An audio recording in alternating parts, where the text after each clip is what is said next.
بسم الله الرحمن الرحيم. الحمد لله والصلاة والسلام على رسول الله صلى الله عليه وسلم وعلى آله وأصحابه أجمعين. يا أيها الذين آمنوا اتقوا الله حق تقاته ولا تموتن إلا وأنتم مسلمون.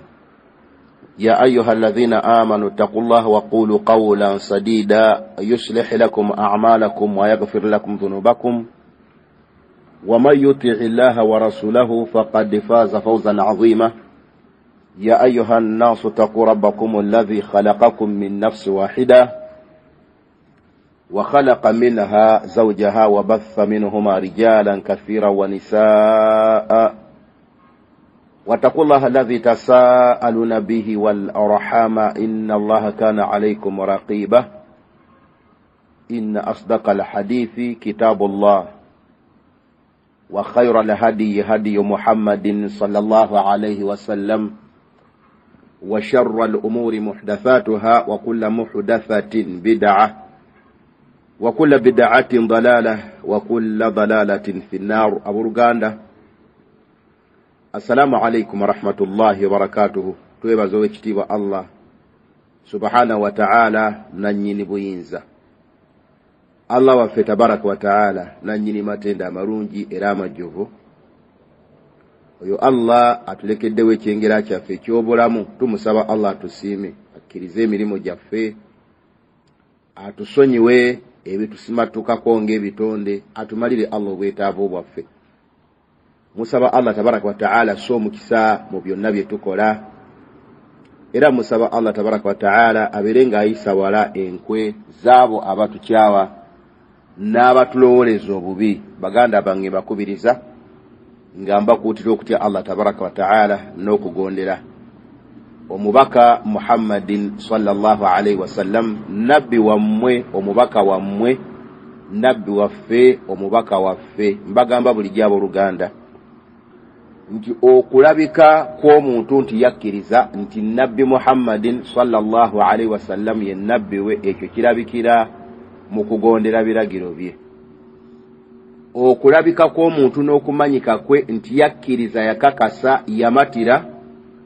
nti omubaka Muhammadin sallallahu alayhi wasallam ye nabbi we Allah gwe yamutumira, ekyo kyeyolekera mu kuteeka mu nkola biragiro bye. Ebiragiro ebyajja nga omubaka mugamba nti kola, n'ebiragiro ebyajja nga omubaka mugamba nti leka. Naye okulabika kw'omuntu nti teyakkiriza si mumativu okubeera nga nabbi Muhammadin sallallahu alaihi wasallam ye nabbi we, ng'ekyo teyakikkiriza, kirabikira era mu kugaana kuteeka mu nkola biragiro bye omubaka Muhammad alayhi salatu wassalam. Yoba olaba nga Umaru radiyallahu anhu waliwo ebyaliwo waliwo awo byaliwo bisaagala nnyo kuddamu,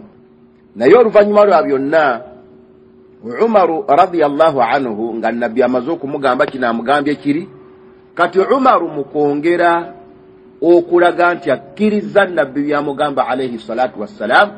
yagamba nti raditu billahi rabba wa bil islami diina wa bi Muhammadin sallallahu alayhi wasallam nabiyyan, zikiriza raditu, nsiimye okubeera nga Allah tabaraka wa ta'ala ye mulezi wange, ekyo sikirinako mutawaana gonna, ndi mumativu.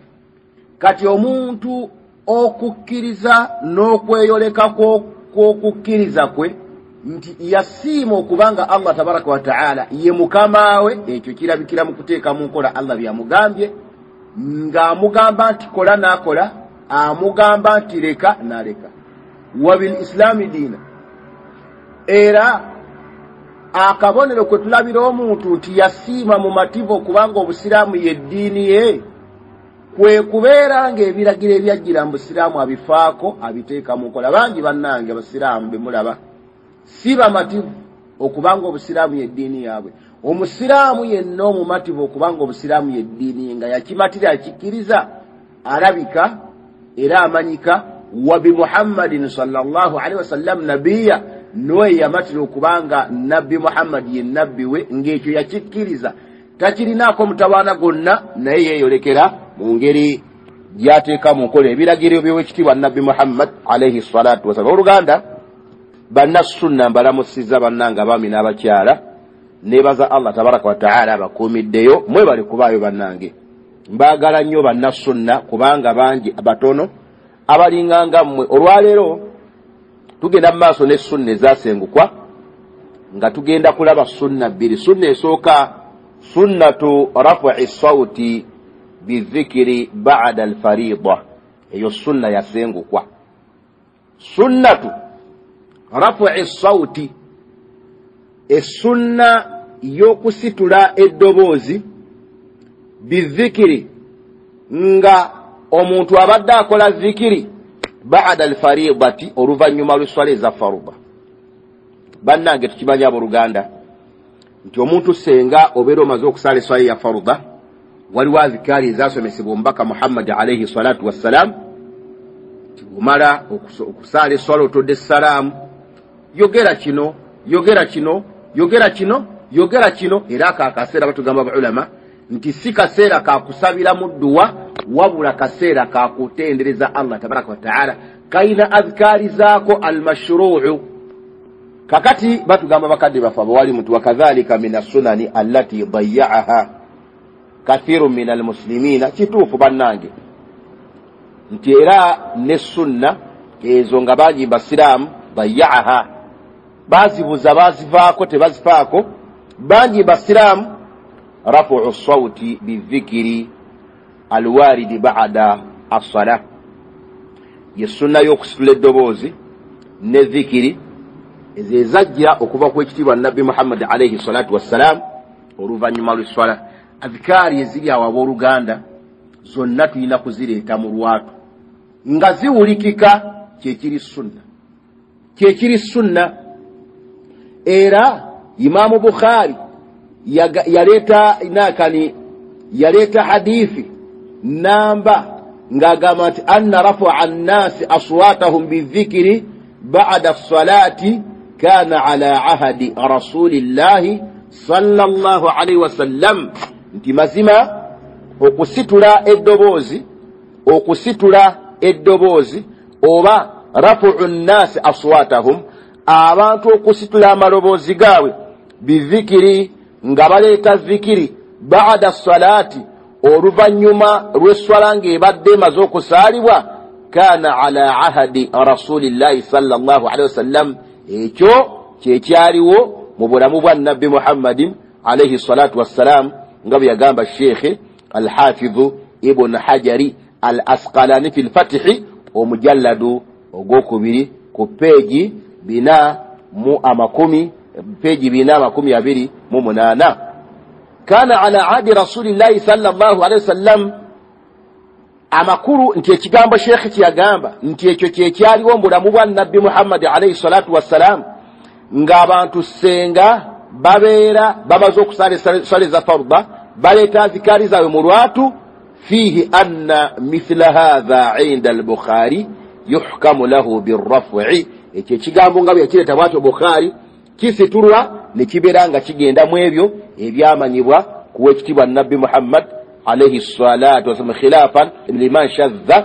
wa man'a dhalika, khilafan okwawukanako liman shadha eri abo abaayawukana, wa man'a dhalika ne babeera nga ekyo bakiziiza. Waqad wafaqahu muslimun waljumhuri ala dhalika, Imaamu Bukhari Imaamu Muslim yamwegattako ne majority y'aba ahlul ilmi nemwegattako nti ekyo kyekyali mu bulamu bwa nabbi Muhammad. Basahaba kye bategeera nti omusiraamu senga abeera amaze okutoola salamu faruda ng'ewedde, azikaari zonna ezireetwawo ateekwa kuzireeta mu lwatu. Qala Sheikhu al-Islam Ibn Taymiyyah alayhi rahmatullah,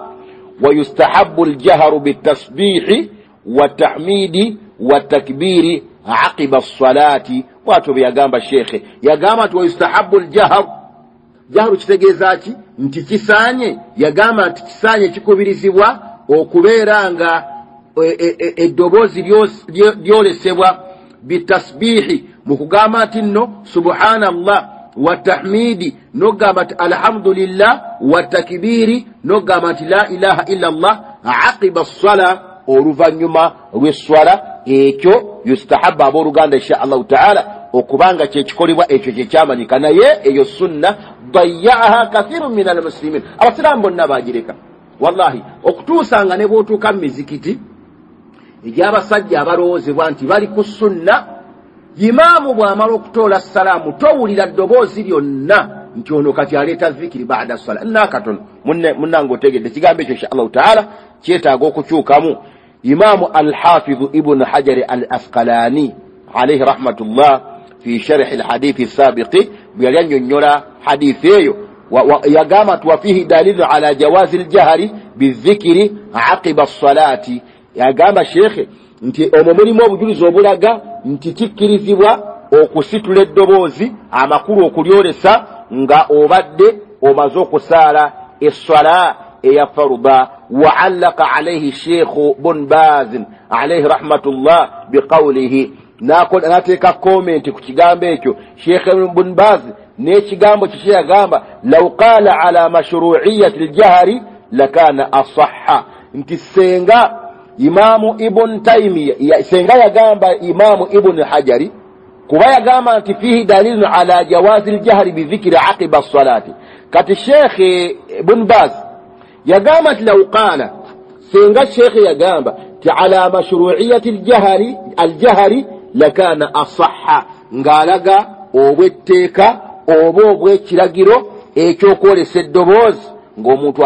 abadde aleeta zikiri lakana asahha kyekyali badde kisingako abooluganda obutuufu wa hadhihi almas'alatu waqa'a fiha khilafun bayna ahli alilmi nga mumanyi bannange abooluganda bulijjo nti ebintu byaffe bino ebyeddiini kumpi ebintu ebisinga obungi bitono nnyo ebyo by'okusinkana nga baulama bakyegattako butereevu naye buli kintu kyonna ebintu ebisinga obungi mu ddiini osanga kino gundi yagamba bw'ati amakulu nga bakyawukanako kakati batugamba nti hadhihi almas'ala waqa'a fiha khilafun bayna ahli alilmi nti egundi eyo amas'ala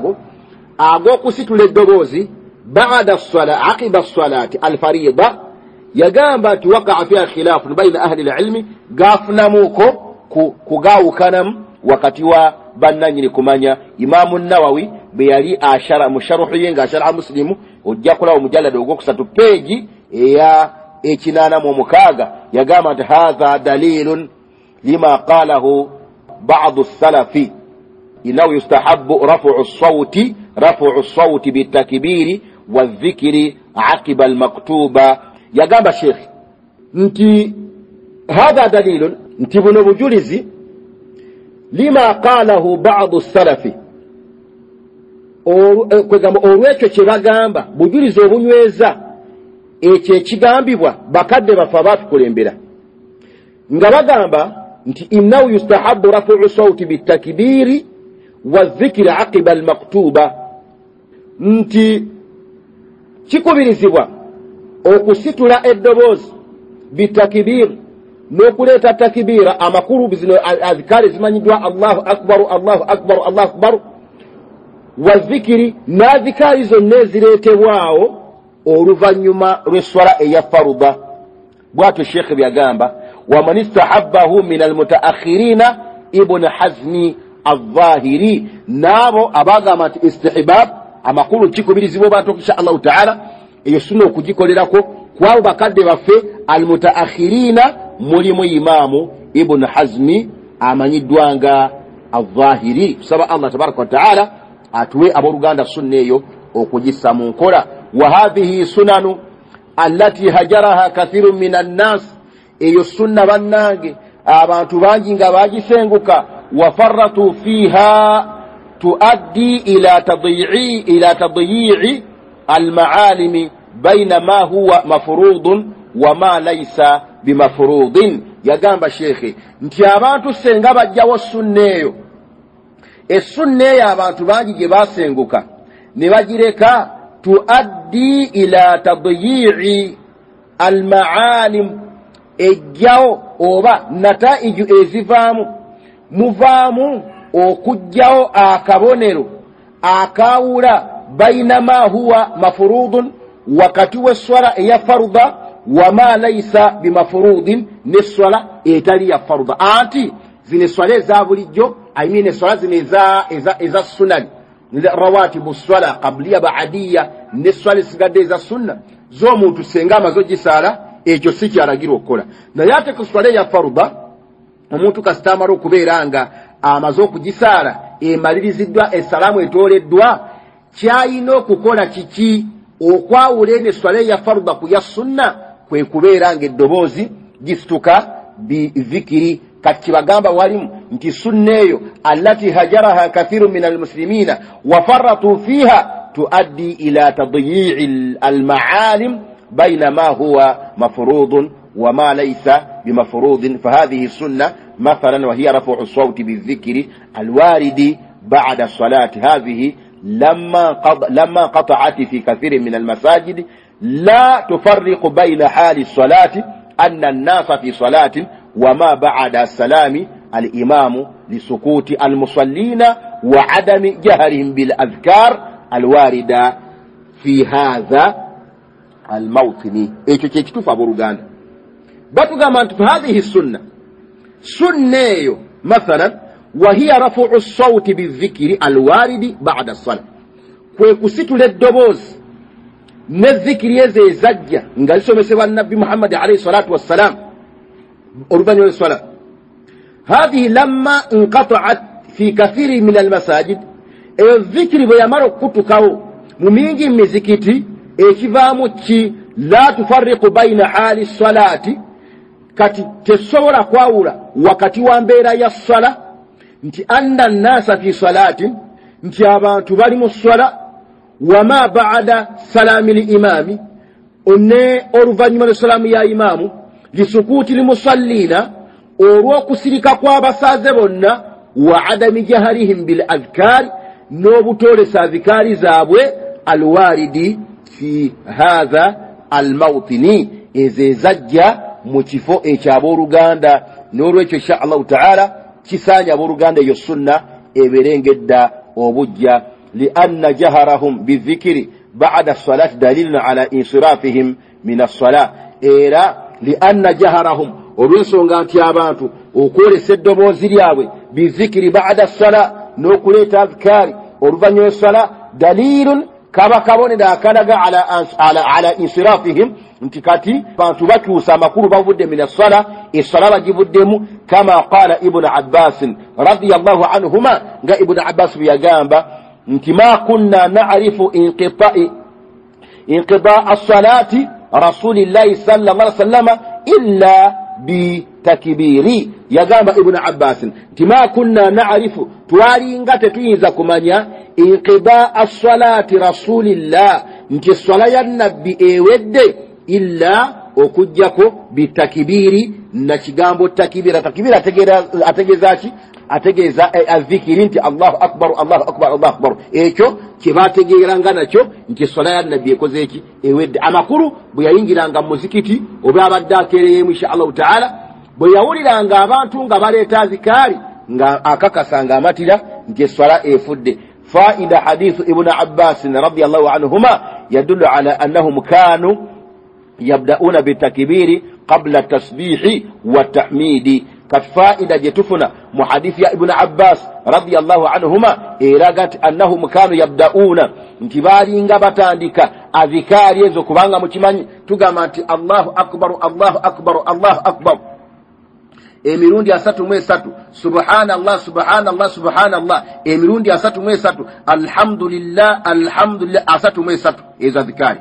kati sheikh agamba nti muhadithi ya ibn abbas radiyallahu anhuma irjatu gambe nti ma kunna na'rifu inqida salati rasulillah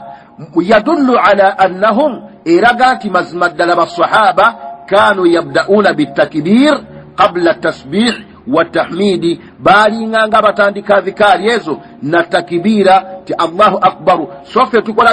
تتانديكا سبحان الله سبحان الله سبحان الله ني حديث يا ابن عباس إيراغا nti bobe balinga baleta zikari yezo batandikangana Allahu akbar theni ni baberanga beyongerayo nendala wa warada fi hadith akhar inda al-Bukhari alayhi rahmatullah taqdim at-tasbih wa at-tahmid ala takbir kakati ate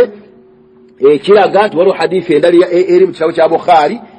ne muslimu ngegamba nti batandikanga baqaddamanga tasbihu wa tahmidu ala takbiri. Kakati ba ulama ne batufundiza ne bagamba nti tewali mutawaana gonna kwa zikari ezo zonna ezo eza ba'da swala kyonna kyobera otandisiza oba otandise na Allahu akbar oba otandise na subhanallah byonna insha Allah tabiyawarada tewali mutawaana gonna naye ng'ekisinga abooluganda obukulu byonna kwe kubeera nga tubasaba insha Allah taala nti ezzikiri ezo azikari ezo ba'da swala eza faruda kiri sunna okubeera ng'eyolesebwa. Fahadha aidan mimma farada fihi kathirun min almuslimina wa hiya min sunani nabiyi alayhi salatu wassalam. Ekyo okwolesa azikari ba'da swala almaktuba almafruda ekyo kiri mu sunna za nabbi Muhammad kiyakola ekyamanyika insha Allah taala ne tubeera banne nga tubasaba nti eyo sunna ekomewo mizikiti gyaffe obeere okwegamba owulire ku maloboozi nga gasituse nti ono aleeta azikari. Bakadde baffe basajja bakulu ekyo baali bakitegeera naye ensobi gye baakola mu kifo ekyo nti wabangawo imaamu okuduumira. Ekyokubiri ne bassaawo azikari ezitali zaawo naye nga kye baakolanga ekyokwolesa amaloboozi ago ekyo kyalinga kyekiri sunna insha Allah taala. Wabula khilaafu imaamu Bukhari ku bakadde baffe bano ba ashabu almadhahibu al-arbaa yeyekka yayawukana ku kigambo ky'okusitula eddoboozi eryo nga yakiraba nti nno imaamu ne bano bakulembera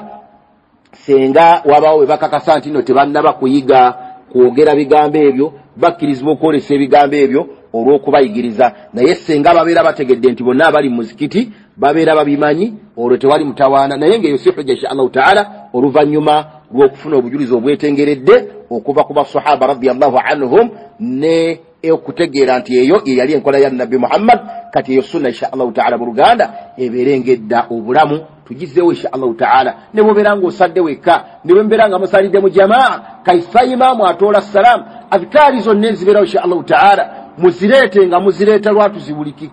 ziwulikike insha Allah taala. Ekyo kyekiri sunna okusinga gwe mumala okusaala n'obeera nga osirika n'oyogererawo mpolampola. Kati munnange sunna obulungi bw'okugisa mu nkolo obwo obeera obufiiriddwa. Tusaba Allah tabaraka wa taala abeere ng'akitwako amaanyi n'okukisobola. Essunna eyokubiri sunnatu tahiyati almasjid wa aida min assunani allati dayya'at tahiyatu almasjid. Era ne mu sunna ezo ezaviibwako ezitakyafiibwako ye sunna ya tahiyatu almasjid. Amakulu oyingidde mu muzikiti tewali swala yonna gy'ogenda kusaalira mu kiseera awo obeera okubirizibwa okusaalawo esswala owooluganda. Obeera okubirizibwa okusaalawo esswala owooluganda. Essunna nabbi yagikoonako ya raka'a bbiri. Omubaka yagamba alayhi salatu wassalam ti idha dakhala ahadukum almasjida fala yajlis hatta yusalli raka'atayn. Bw'abanga ayingidde omu mummwe mu muzikiti tatuulanga okuggyako nga asaddewo eraka'a bbiri. Hadithi eri mu kitabu kya Imaamu Bukhari ne Muslimu. Nawawi insha Allah taala yajogerako ebigambo byali birungi nnyo ng'asharaha Muslimu. Yagamba nti fihi istihbabu tahiyati almasjidi biraka'ataini. Omwo mulimu okutulaga nti tukubirizibwa okusaala tahiyatu almasjidi ne raka'a zaayo bbiri. Wahiya sunnatun biijma'i almuslimina. Era eyo sunna ddala eri mu sunna za nabbi Muhammadi yagikola yagisomesa olw'okwegatta kw'abamanyi b'obuyisiraamu. Wa haka alqaadi Iyadun an Daawuda wa ashabihi jubahuma. Bano ba Daawuda al-Zahir bo bagamba nti yabwatteeka okugisaala naye nga asaha alqawl nti si yabwatteeka. وقال حافظ رحمه الله تعالى في الفتح يقامت واتفق أئمة الفتوى على أن الأمر في ذلك للندب. نقول مشتاقنا بروغاندا نتي جمهور يا أهل العلم بقى ما انتي السنة أما كل السنة كباتجيزام السنة كي باتجيزام نتي ومنتو بابيرا انغا تجسد تفنا kubonerezebwa naye ate bw'abeera ng'agisadde afuna obulungi. Bano Daawuda Zahiri yagenda n'ekigambo ekigamba nti eraka ezebbiri zaabwatteeka. Amakulu nga kyategeeza nti omuntu senga abeera tazisadde afuna okubonerezebwa. So nga ba ibn hajar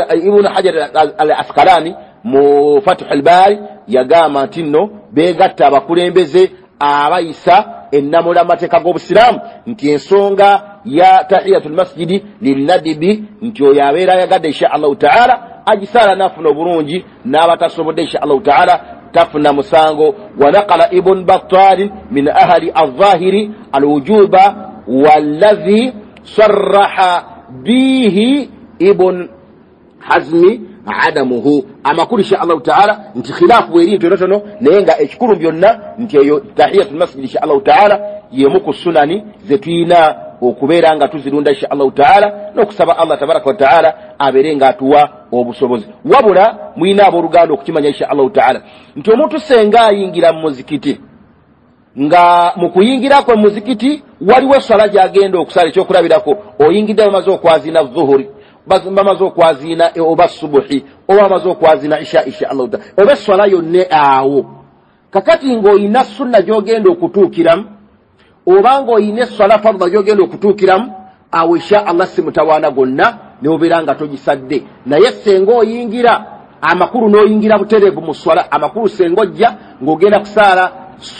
sunani rawatib ogenda kusaala qabliya ya zuhuri insha allahu taala oba qabliya eya subuhi kakati awo tewali mutawaana tuukira mu swala eno yennyini sunna gy'ogenda okusaala. Oba oyingidde ogenda kutuukira mu farda tuukira mu farda naye senga oyingidde omuzikiti insha allahu taala oba ogenda kuyingira otulo osomeko Qur'an oba kale wakyaliwo obudde obw'okulinda ku swala insha allahu taala kaseera kakyaliyo ekisingako obulungi munnange kubeera nga sunna eyo gisaala osobole okwefunira obulungi